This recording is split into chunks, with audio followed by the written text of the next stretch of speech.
Good evening, friends. I'm your anchor here at Starlight News Network, and I want to welcome you to a very special report tonight, one that I believe will touch your heart in the most unexpected way. Yes, it's true. James Dean secretly funded the career of what would become one of Hollywood's most respected cinematographers.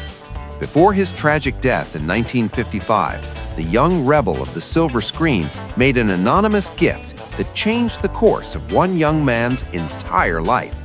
This is not a story of tragedy, my friends. This is a story of hope, of generosity, and of the kind of quiet heroism that rarely makes headlines, but always, always leaves a lasting mark on this world. Now, I know what you might be thinking. You've heard the stories about James Dean. You know about Rebel Without a Cause. You know about East of Eden and Giant. You know about that fateful September day on a California highway when a Porsche Spyder carried him into legend at just 24 years old. But what you may not know, what Hollywood itself kept buried for decades, is the story of what James Dean did when the camera stopped rolling. Before we explore that remarkable secret, let me ask you something, and I truly hope you'll share your answer with me in the comments below. Who gave you the break you needed in your life? Who believed in you when you couldn't believe in yourself?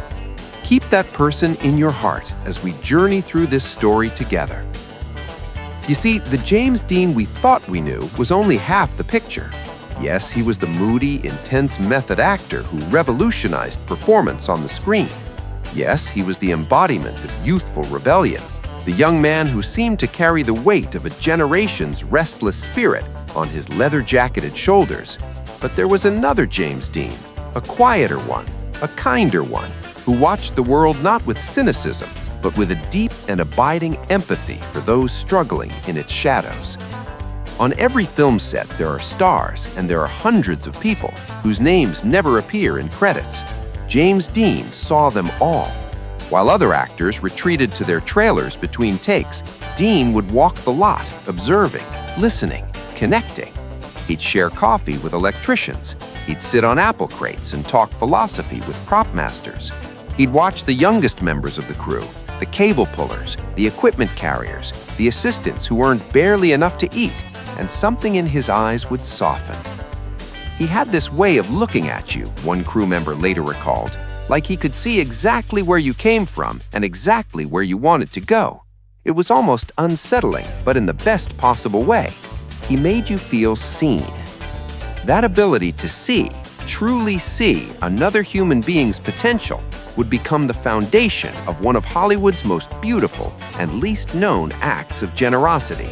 And it all began on a dusty Warner Brothers lot in the spring of 1954, during the production of East of Eden. The year was 1954. And the Warner Brothers studio in Burbank was buzzing with nervous energy. Director Elia Kazan was bringing John Steinbeck's East of Eden to life, and at the center of it all was a young, virtually unknown actor named James Dean. At just 23 years old, Dean was about to give a performance that would define American cinema for generations. But for all the intensity of his work in front of the camera, Dean's most profound impact that spring would happen in the margins, in the dusty corners of the lot where the nameless and the forgotten toiled in obscurity. His name was Thomas Malone. Let me tell you about him, because his story echoes the very characters John Steinbeck wrote about: the dispossessed, the dreamers, the decent souls crushed beneath the heel of circumstance. Tommy, as the crew called him, was 20 years old, the son of Oklahoma farmers who had lost everything in the dying days of the Depression's long aftermath.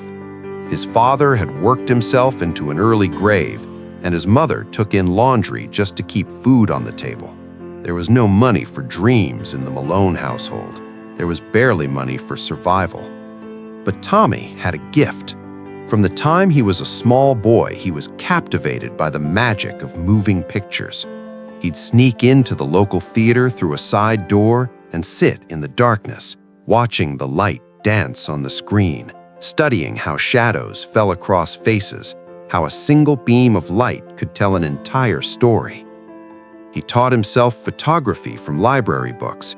He built a crude camera from spare parts and shot his first short film at 16, a silent, beautiful piece about a farmer saying goodbye to his land.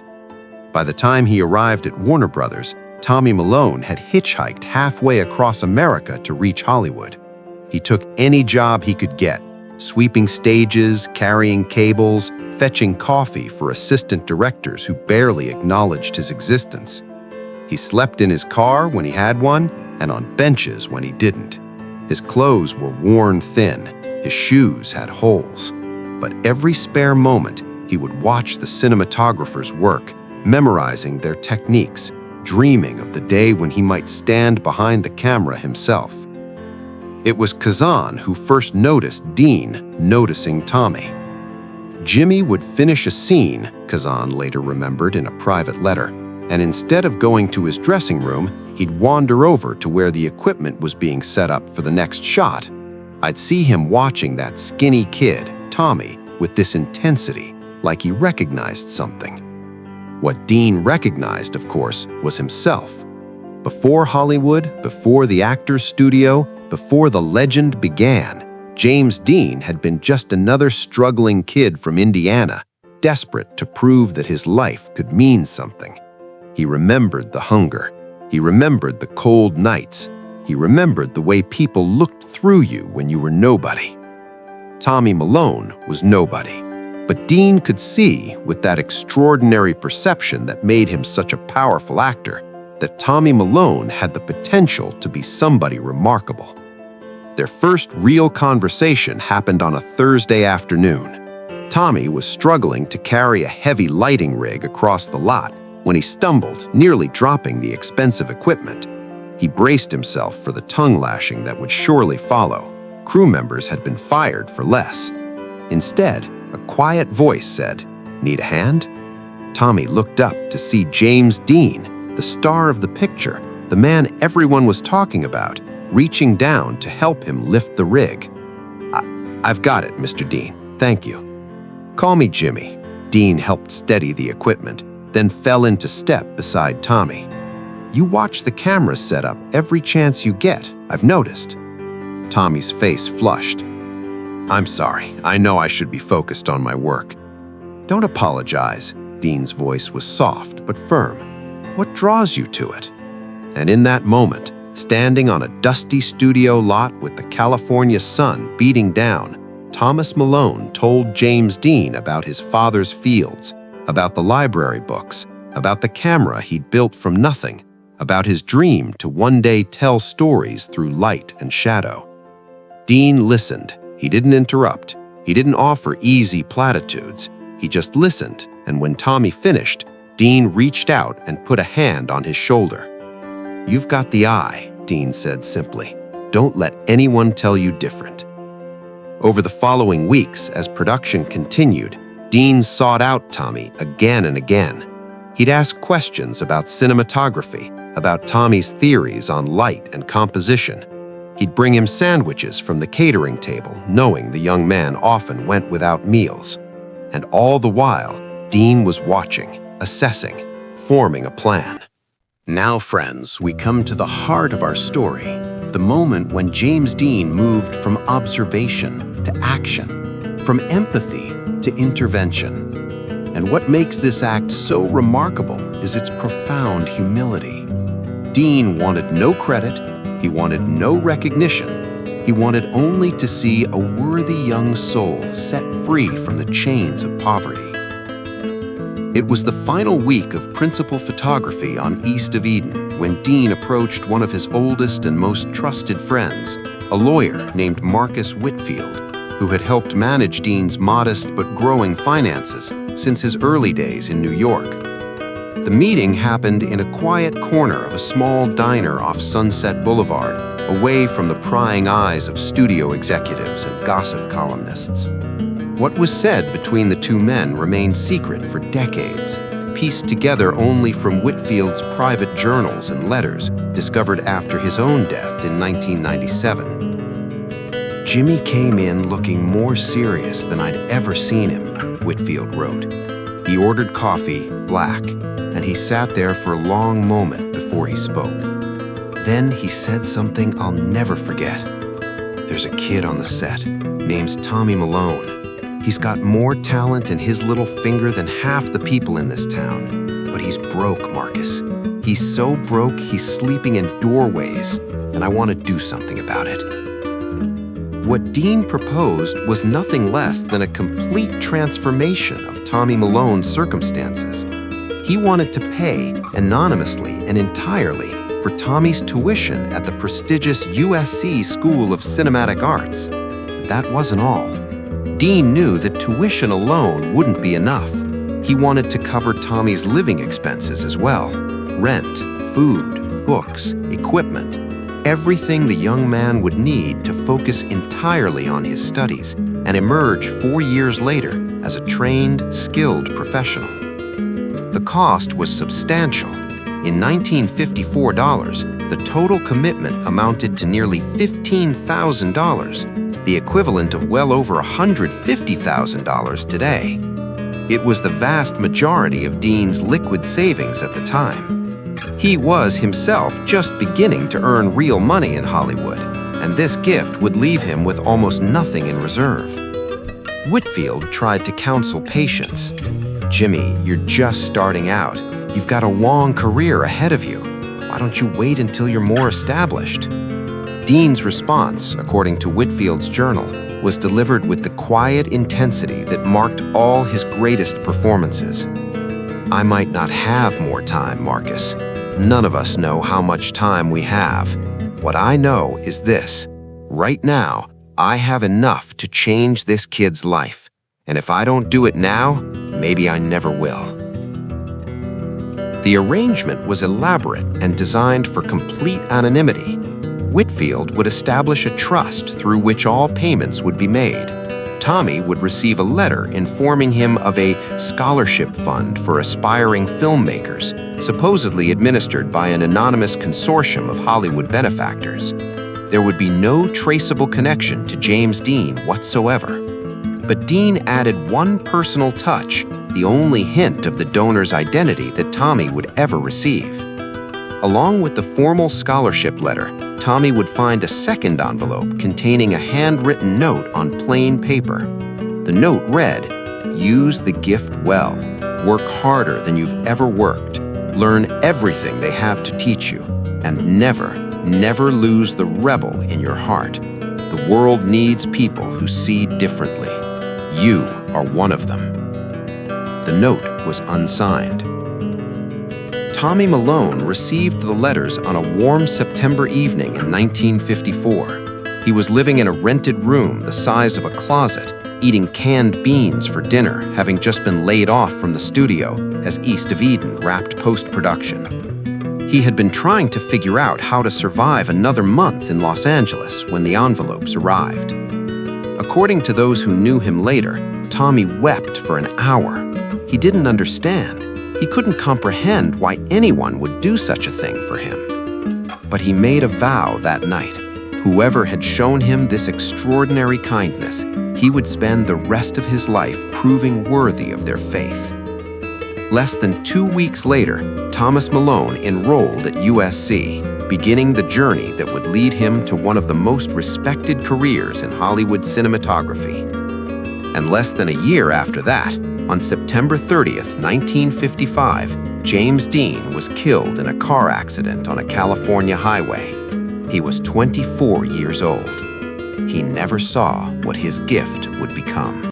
Friends, the next chapter of our story spans decades, 42 years to be precise, and traces the remarkable arc of a life transformed by an anonymous act of kindness. Thomas Malone graduated from USC in 1958, near the top of his class. His senior thesis film, a haunting black and white piece about migrant workers in California's Central Valley, won every student award available and attracted the attention of several major studios.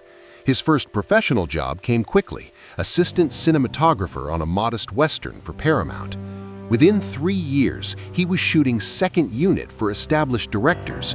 By 1965, at just 31 years old, Thomas Malone received his first solo cinematography credit on a feature film.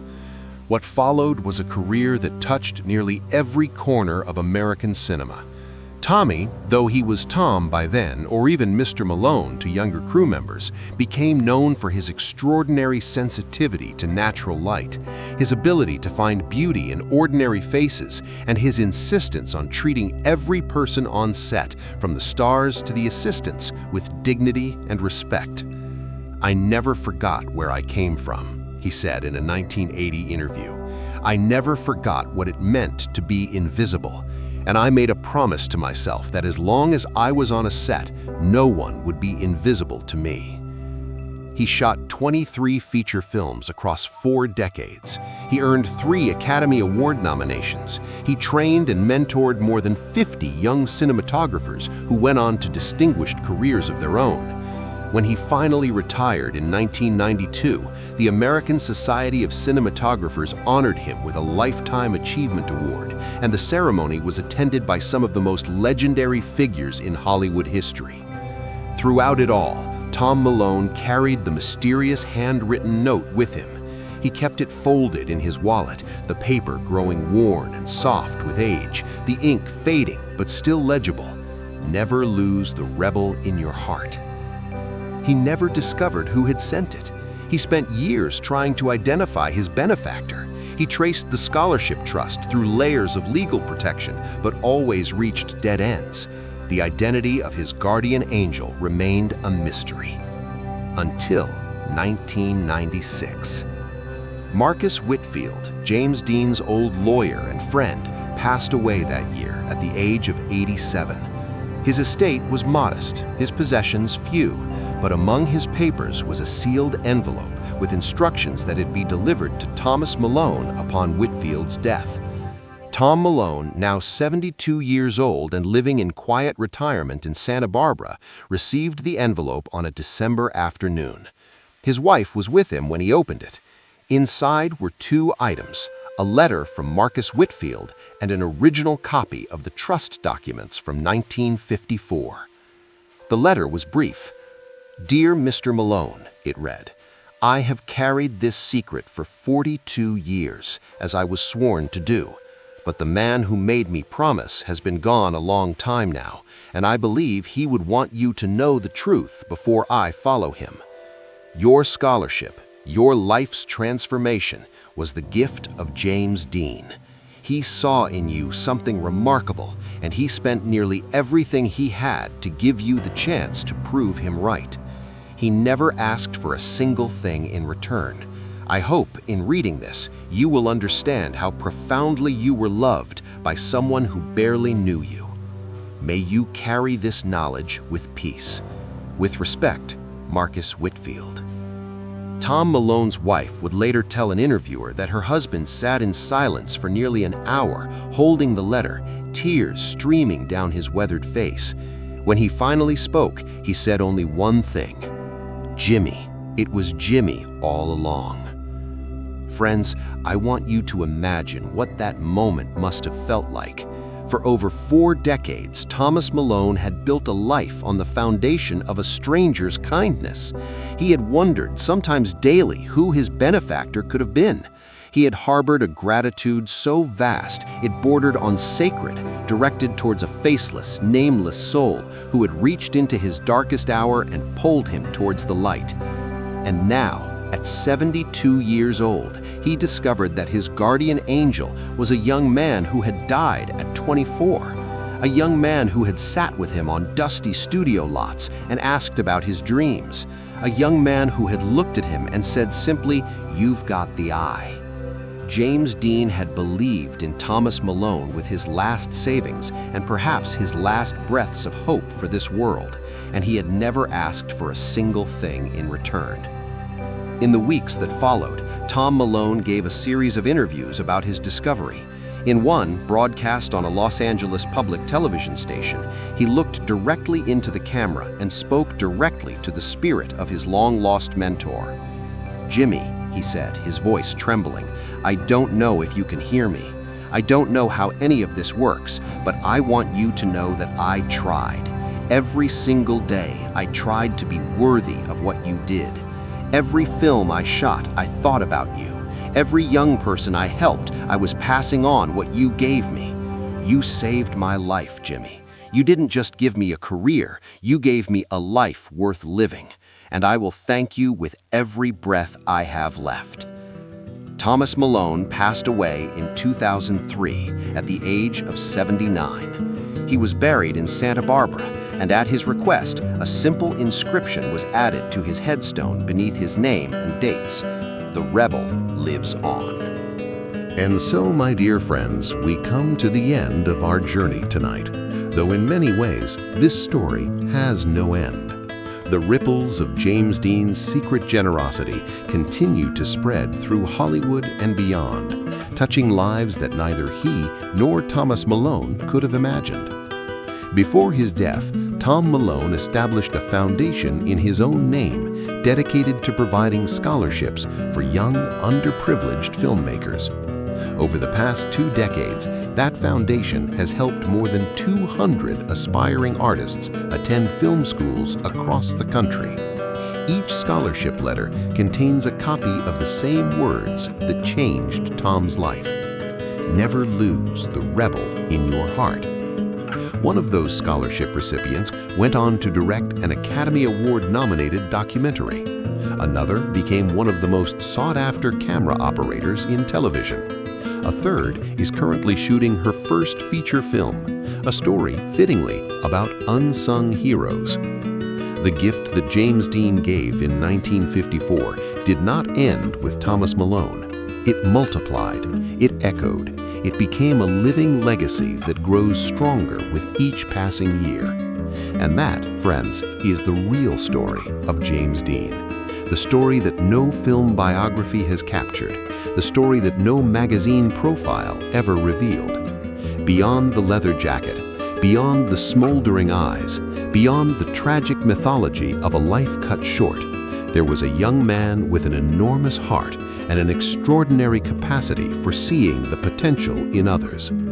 James Dean's greatest performance was not Cal Trask in East of Eden. It was not Jim Stark in Rebel Without a Cause. It was not Jet Rink in Giant. His greatest performance was the one he gave with no audience, no cameras, and no applause.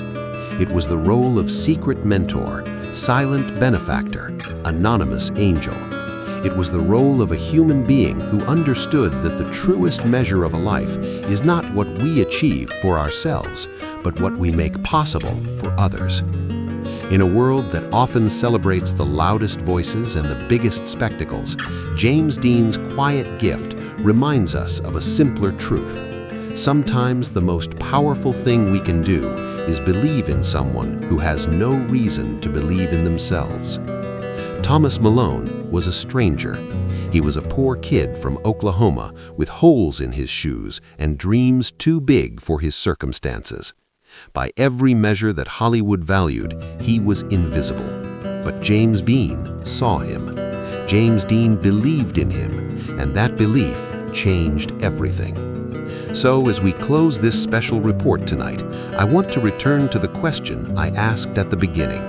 I want you to think about it carefully, because I believe your answer matters. Who gave you the break you needed in your life? Maybe it was a parent who sacrificed everything to give you an education. Maybe it was a teacher who stayed late to help you understand a difficult subject. Maybe it was a stranger who offered you a job when no one else would. Maybe it was a friend who simply said, "I believe in you," at the moment you needed to hear it most. Whoever they were, I hope you'll take a moment tonight to honor their memory, whether they're still with us or not. Send a letter, make a phone call, say a prayer, light a candle. Do something, anything, to acknowledge the profound gift they gave you. Because that's how legacies work, friends. They're not about monuments and museums and movie theaters with our names on them. They're about the quiet moments when one person reaches out to help another, expecting nothing in return. James Dean understood that. At 23 years old, with his entire life still ahead of him, he understood something that many people never grasp. Our time here is short, and the best use of it is to lift someone else up. He never knew how right he was about Thomas Malone. He never saw the films Tom would shoot, the awards he would win, the hundreds of young people whose lives he would change in turn. But somewhere, somehow, I like to believe he knows now. I like to believe that in whatever realm the brightest stars go when they leave our sky, James Dean is smiling. Because the rebel in his heart never died. It just found new homes. In Tom Malone, in the filmmakers Tom mentored, in the students those filmmakers taught, and on, an unbroken chain of kindness stretching across the decades. That is James Dean's true legacy. Not tragedy, not mythology, not a young man frozen forever in silver and shadow. His legacy is life. Lives saved, lives transformed, lives made possible. And that, my friends, is a story worth telling. From all of us here at Starlight News Network, thank you for joining me tonight. It has been my profound honor to share this story with you. Until next time, keep looking for the good in this world. It's always there, often hiding in the most unexpected places. And never, never lose the rebel in your heart. Good night.